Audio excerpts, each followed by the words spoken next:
Hello everyone, welcome to my YouTube channel. मेरी academy में आपका स्वागत है। आज हम लोग इंग्लिश लैंग्वेज एंड पैडागोजी करेंगे। पेपर 1 पेपर 2 दोनों के लिए ही है। वीडियो के अंत तक बने रहे। चैनल को लाइक शेयर एंड सब्सक्राइब जरूर कर दें। अब हम लोग क्लास स्टार्ट करेंगे। इंस्ट्रक्शन देखते हैं पहले हम लोग। Read the following poem carefully and answer the question that follow.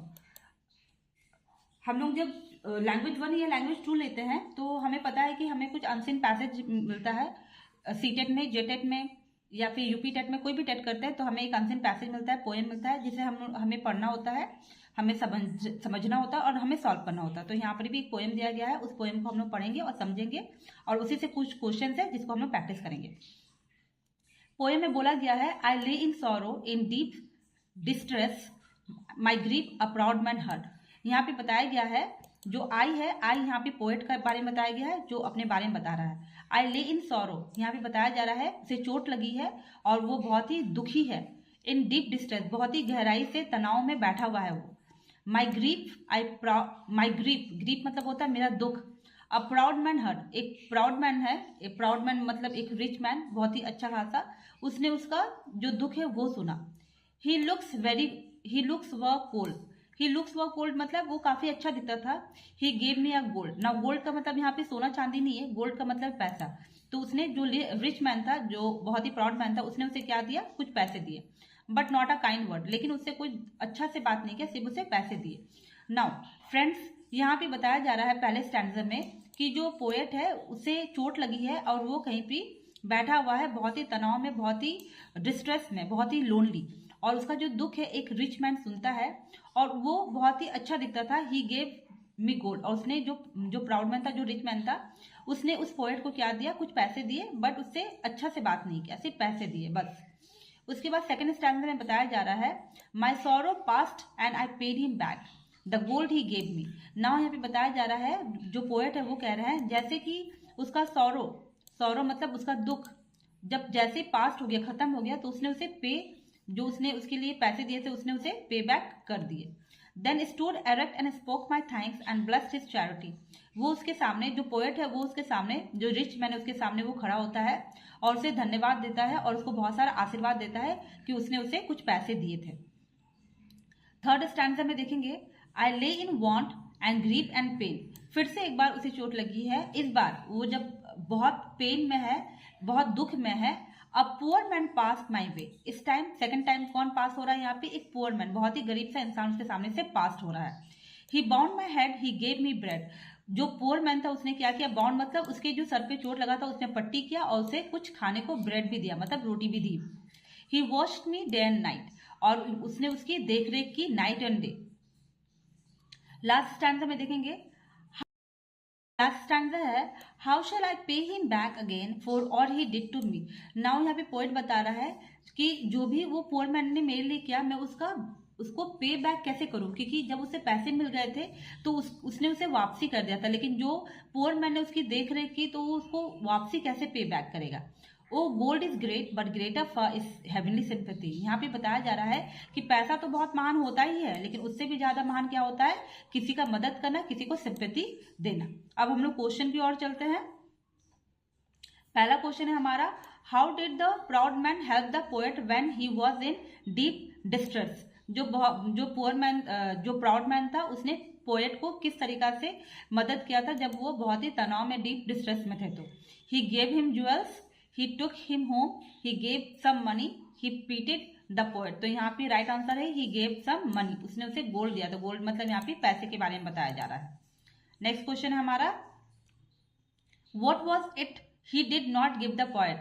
यहाँ पे बताया जा रहा है कि जो प्राउड मैन था, जो रिच मैन था, उसने पोएट को क्या नहीं दिया था, मनी, गोल्ड, फूड, सिंपैथी। तो यहाँ पे सिंपैथी आंसर है आपका, सिंपैथी। जो एक किसी से दया से बात करना, किसी के लिए हमदर्दी दिखाना, वो उसने नहीं किया था, उसने उसे सिर्फ पैसे दिए थे। नेक्स्ट क्वेश्चन है हमारा,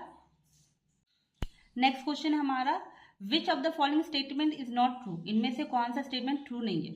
the poet repaid the debt to the proud man by thanking him. जो पोएट था उसने रिपे किया था जो कर्ज प्राउड मैन ने दिया था, उसको थैंक करके, ये सही है। The poor man blessed the charity of the poet. तो यहाँ पे पुअर मैन ने ब्लेस नहीं किया था, यहाँ पे पोएट ने ब्लेस किया था charity of the proud man, तो ये गलत statement. When the poet was in sorrow, he was given some money, हाँ ये सही है, जब वो सौरव में था पोएट तो उसे कुछ पैसे दिए गए थे। देने वाला कौन था? प्राउड, जो प्राउड मैन मतलब रिच मैन था उसने दिया था। The poet says he can not repay the poor man for his sympathy, हाँ ये भी सही है, उसने कहा था कि I can not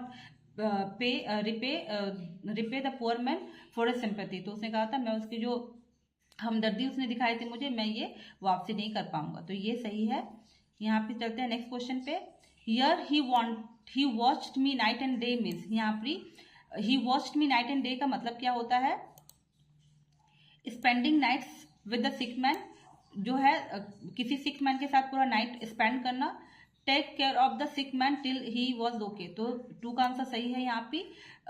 take he watch me night and day का मतलब होता है take care of the sick man till he was okay. Provided medicine to him, सिर्फ प्रोवाइड मेडिसिन करने से नहीं होगा, just kept on looking at the sick man, जो सिक मैन है उसके ऊपर सिर्फ देखते रहना भी नहीं है, तो यहाँ पे take care of the sick man till he was okay. Next question की ओर चलते हैं। नेक्स्ट क्वेश्चन है the rhyming scheme found in the poem means, जो राइमिंग स्कीम है पोएम में किस तरीका से दिया गया? A B B, A B A B, A B C B, A B C D. तो पहले हम लोग राइमिंग स्कीम देख रहे थे कि राइमिंग स्कीम को कैसे हम लोग निकाला जाए, कैसे पता चलेगा राइमिंग स्कीम कैसा है। हम लोग को लास्ट वर्ड्स को देखना है, ठीक है। I lay in sorrow in deep distress, distress जो है यहाँ पे ये राइमिंग स्कीम ए हो जाएगा आपका। उसके बाद है my grief I a proud man heard, तो ये आपका बी हो जाएगा, ठीक है, क्योंकि डिस्ट्रेस और हर्ड में कोई भी राइमिंग नहीं चल रहा है, तो ये ए और बी हो जाएगा। उसके बाद है हिज लुक्स वे कोल्ड ही गेव मी गोल्ड, स्ट्रेस हर्ड गोल्ड, तीनों में कोई भी राइमिंग नहीं बन रहा है, तो ये आपका सी हो जाएगा। और but not a kind word, now heard और वर्ड जो है दोनों ही राइमिंग स्कीम मैच करा, तो ये आपका क्या हो जाएगा? बी हो जाएगा।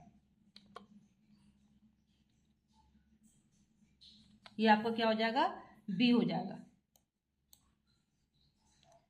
तो आपका राइमिंग स्कीम क्या है? ए बी सी बी, आपका राइमिंग स्कीम क्या है? A B C B. Answer है आपका number 3 A B C B. अब यहाँ पे इंग्लिश पैडागोजी का कुछ क्वेश्चन है वो प्रैक्टिस कर लेते हैं हम लोग। पहला क्वेश्चन है process writing approach could be described as, जो प्रोसेस राइटिंग है उसको किस तरीके से डिस्क्राइब किया जाता है? Bottom up approach, horizontal approach, top down approach, vertical approach. तो प्रोसेस राइटिंग को बॉटम अप अप्रोच बोला जाता है, क्योंकि प्रोसेस राइटिंग मतलब होता है पहले लेटर बताना, फिर वर्ड बताना, फिर सेंटेंस बताना, फिर पैराग्राफ पे जाना। तो बॉटम अप अप्रोच में नीचे से ऊपर की ओर होता है, तो यहाँ पे बॉटम अप अप्रोच सही आंसर है इसका। प्रोसेस राइटिंग को बॉटम अप अप्रोच भी बोला जाता है। नेक्स्ट क्वेश्चन है Maria an English teacher described a scene and asked the learners to draw what they have heard. This is, Maria एक इंग्लिश टीचर है जो डिस्क्राइब करती है एक सीन को, किसी जगह के बारे में डिस्क्राइब करती है, और जो लर्नर्स है उनको बोला जाता है उसको ड्रॉ करने के लिए। और इसको क्या बोला जाता है? Mutual dictation, picture story, picture dictation, picture composition. तो इसे पिक्चर डिक्टेशन बोला जाता है, क्योंकि यहाँ पे जो इंग्लिश टीचर है उन्होंने एक जगह के बारे में डिस्क्राइब किया, एक सीन के बारे में डिस्क्राइब किया, और जो लर्नर्स थे उन्हें कहा ड्रॉ करने के लिए, तो इसे पिक्चर डिक्टेशन बोला जाता है। नेक्स्ट क्वेश्चन है language is tool because, language एक टूल है क्योंकि it is use for processing ideas, ये आइडिया प्रोसेस करने के लिए इसका मतलब इम्पोर्टेंट इसका यूज होता है। It is used for communications, ये कम्युनिकेशन के लिए यूज होता है। It is use for thinking, it is use for conveying ideas. तो आंसर है आपका language is a tool because it is use for communication. Language एक ऐसा टूल है जिससे हम लोग क्या कर सकते हैं? कम्युनिकेट एक दूसरे से कर सकते हैं। अभी हमें किसी से बात करना है, किसी का थॉट्स जानना है, तो हम लोग क्या करेंगे? लैंग्वेज के थ्रू ही एक दूसरे को बताएंगे। तो language is a tool because it is use for communication. Next question की ओर चलेंगे। TBLT in the second language teaching is, जो TBLT होता है in second language teaching is, ये क्या है? टूल बेस्ड लैंग्वेज टीचिंग है, टास्क बुक लैंग्वेज टीचिंग है, टास्क बेस्ड लैंग्वेज टीचिंग है, टास्क बेस्ड लैंग्वेज ट्रेनिंग है। तो आंसर नंबर सी है। TBLT का मतलब होता है task based language teaching. Next question की ओर चलते हैं।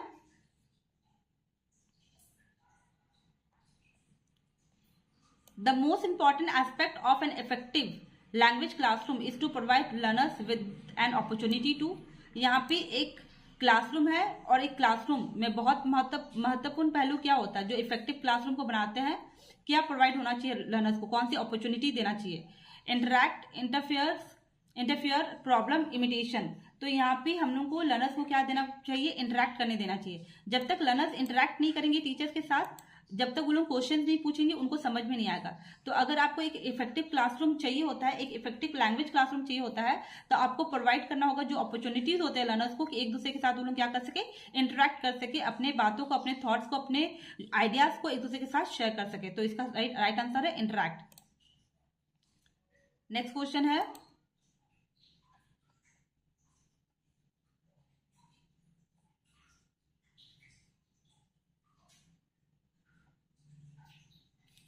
Alphabetic method is also known as. जो अल्फाबेटिक मेथड है उसे क्या बोला जाता है, word method, syllabic method, spelling method या फ्रेज मेथड। तो अल्फाबेटिक मेथड को हम लोग वर्ड मेथड भी बोलते हैं।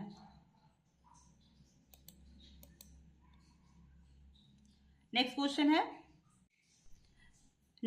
है हमारा, the best sequence for learning English language is.